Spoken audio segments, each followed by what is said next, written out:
Welcome to Insightful Gaming. For today's session, we're diving into one of the most compelling Titan builds revolving around the formidable exotic heart of Inmost Light. Even in the wake of numerous nerfs, this exotic remains transformative, morphing Titans into an unstoppable force. The prowess of his Void Titan is unparalleled thanks to its abilities to offer infinite healing, spawn over shields, and unleash immense damage. As you can see from the gameplay, daunting tasks like facing the Grandmasters become a breeze with this setup. We'll be unveiling all the intricacies from Fragment's build rotation to the ideal mods that harmonize with this build. But before we venture further, a massive shout out to our sponsor and the backbone of today's video, our channel members. Your unwavering support fuels us, and I'm genuinely grateful. If this build resonates with you, smash that thumbs up, chime in with your thoughts, and ensure you're subscribed for a regular dose of gaming exhilaration. The undisputed hero here is the heart of Inmost Light. It's endowed with an exotic perk named Overflowing Light, where the activation of an ability, whether grenade, melee, or barricade, empowers the remaining two. When empowered, your abilities recharge faster, both melees and grenades hit harder, and barricades become more stronger. With our setup, we will be able to chain these abilities very easily. Moving on to the weapons, let's spotlight the legendary primary that elevates this build to near invincibility. Our weapon of choice boasts the repulsor brace and destabilizing rounds. The age-old bond, a personal favorite, grants an overshield every time a void debuffed opponent falls. This nuance amplifies the build's potency, showering you with ceaseless overshields. The destabilizing round perk is absolutely amazing. Final blows make nearby adversaries volatile. If you do not have a legendary with destabilizing round, the controlled demolition aspect should be picked instead of Bastion. In our heavy slot, we're wielding the Leviathan's breath. This beast features the exotic perk Big Game Hunter, unleashing a gargantuan bolt that immobilizes unshielded, unstoppable champions. When this behemoth is fully drawn, adversaries are sent reeling by a massive concussive eruption. It's not just a potent void heavy, it's steadily cementing its position as my top heavy pick. Both weapons mesh seamlessly with our build, especially in the demanding landscapes of Grandmasters, which comes with barrier and unstoppable champions. Alright squad, let's dive deep into our stats. Remember, this is just how I roll, but you can mix it up as you like. Starting with resilience, I rock a solid 100, but hey, 70 should also do the trick. At 100 resilience, you're basically a walking fortress, shrugging off up to 30% more damage. Moving on, let's amp up that discipline. Think of this as your grenade factory, keeping your hands stocked with explosive goodness. Now onto our damage rotation. It's easy peasy. Aim keep your abilities off cooldown to keep that empowered buff going, all thanks to the heart of the Inmost Light exotic. Kick off the action with your primary weapon loaded with destabilizing rounds, making those baddies volatile and primed for our rotation. Up next, lob a grenade. This not only weakens the bad guys, but with them being volatile, it creates a series of fireworks. And as they drop, you'll be showered with overshields and healing, all thanks to the echo of starvation. Pop up your barricade and smack them with your melee whenever it's ready. Between all these abilities, keep peppering them with your primary. The key is to keep those abilities rolling. It's a straightforward rotation, but trust me, it's super effective. Alright gamers, now that we've got our game plan down, let's jump into the toolkit that makes this build pop off. For our ultimate, we're rocking the Ward of Dawn. It creates an indestructible dome to protect you and your allies. Not only will you be protected, but passing through Ward of Dawn will also grant a temporary boost to weapon damage and overshields for you and your team.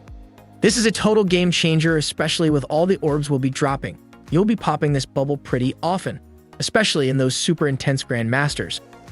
On the grenade front, we're using the Vortex grenade. Hands down, it's a top-tier grenade, awesome for tagging enemies and making them volatile. But hey, choose your favorite explosion maker, it's all good. For that extra edge, we got Rally Barricade. Think faster reloads, more stability, and a quicker cooldown. It's a must-have for this setup, especially with its speedy 10-second cooldown advantage. On the move, we're gliding with Strafe Lift, but feel free to pick whatever keeps you flying high. Let's talk hand-to-hand combat. Our melee, the Epic Shield Throw. It's long range and nails distant targets with overshields. Now let's discuss the aspects we are using in this build. We've got Offensive Bulwark and Bastion. These bad boys supercharge your void abilities, making you the MVP every time. Bastion, fresh off a recent buff, rewards you with an overshield just for setting up your barricade. And Offensive Bulwark. When you're shielded up or chilling in your bubble, this turns you into a grenade-making machine, supercharging your grenade energy by a whopping 400%. And as a cherry on top, your melee hits harder and reaches longer. Lastly, let's talk fragments. Leading the charge is Echo of Cessation. When you finish an enemy, it sends out a void burst, making enemies volatile. And popping those volatile enemies, they drop void breaches, gives us that sweet ability energy. We're also jamming with Echo of Starvation. It triggers a Devour whenever you snag a void breach or an orb of power. Add to the mix Echo of Undermining, your void grenades now weaken enemies, and Echo of Persistence extends those awesome void effects. Perfect for this build, as you'll be enjoying these buffs non-stop. Alright gamers, strap in and grab your notepads because we're about to dive deep into the world of armor mods. Starting at the top with the helmet, we're rocking the Ashes to Assets mod. Land a blow with your grenade and you get a sweet bonus to your super energy. Then we've got Heavy Ammo Finder. It's cool, helps you find more of those heavy ammo bricks, but it's up to you if you want to use it. Alternatively, you can opt for Dynamo, shaving off that super cooldown every time you use your class ability. And let's not forget Harmonic Siphon. Hit those void weapon blows and watch the orbs drop. Sliding down to the gauntlets, our first pick is Firepower, giving us orbs of power upon final weapon blows. Up next, Bolstering Detonation juices up your class ability whenever your grenade tags an enemy. And to wrap up the hand gear, we're going all in with Grenade Kickstart mod, replenishing that grenade energy like a champ. Now for the chest piece, go with Void Reserves or any other defensive mods that tickle your fancy. For our boots, first up, we are using Innervation, giving us grenade energy on orb pickups. Then we are using Invigoration mod, cutting down your melee cooldown each time you snag an orb. To top it off with Elemental Charge, every time you pick up a Void Breach, you're getting closer to gaining an armor charge. Rounding things out with the Titan Mark, we kick things off with Reaper. Pop your class ability, land that next final blow, and witness an orb of power spring to life. Next up, Bomber slashes your grenade cooldown when using your class ability. And lastly, the cherry on top, Powerful Attraction mod. Pop your class ability and all nearby orbs are yours. This one's optional, but trust me, it's a game changer in the heat of battle. Now, let's talk about the seasonal mods to make your build even more awesome. For the first row, just grab whatever anti-champion mods you need based on what you're facing this week. Think of it like switching weapons based on the enemy type in an FPS game. In the second row, go for Diviner's Discount. This one doesn't need much explaining, it's just a solid choice. Now for the third row, pick Elemental Orbs Void.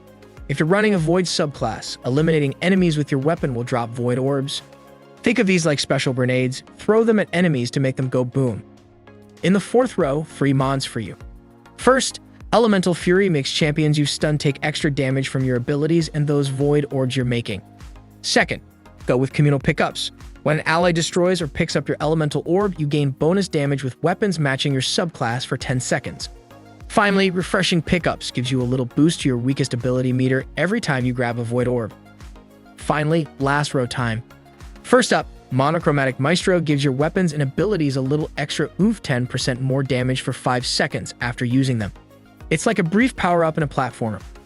And second, use Rapid Fire Ranger. This one's for sniping. Hit those far-off enemies with quick, accurate shots and they'll become weaker for a little while.